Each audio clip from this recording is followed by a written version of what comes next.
I came across Li Jin's work for the first time when Ray Hughes had an exhibition in the early 2000s.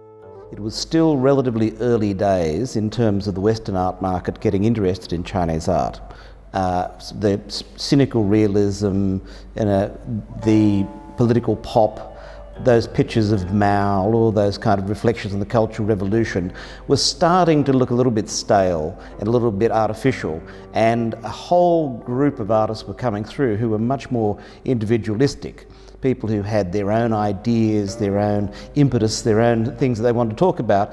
And Li Jin was very much a representative of that wave, in as much as his work was so individual, so quirky, so funny, so quickly done, but so precise and smart that it was really irresistible.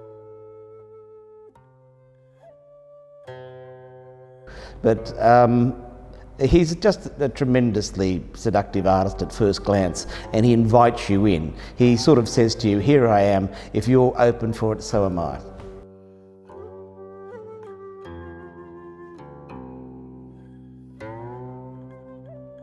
Now, with somebody like Li Jin, he's got all of that apparatus of the exotic East and the chinoiserie that people like as something they find a little bit special and a bit unusual.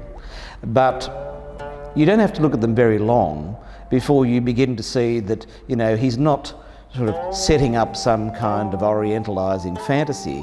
He's actually talking very directly and in a very funny way about things that we can all identify with. There's enough tradition and enough history and enough fantasy in those works to satisfy any residual urges, for people's, fantasy ideas about China. But on the other hand, there's also a little bit of gritty realism, and there's a thing about the everyman. We think of him as an artist who reflects everyday life, but in that reflection of everyday life, everything is encompassed. What we see in Li Jin is what we see in ourselves. What you find with Li Jin is somebody who is really so quick and so good about doing these things. When you meet him, those elements are there, but there's also a tremendous lust for life. He's really, he's got a twinkle in his eye. He's always laughing. He's always, eager for experience.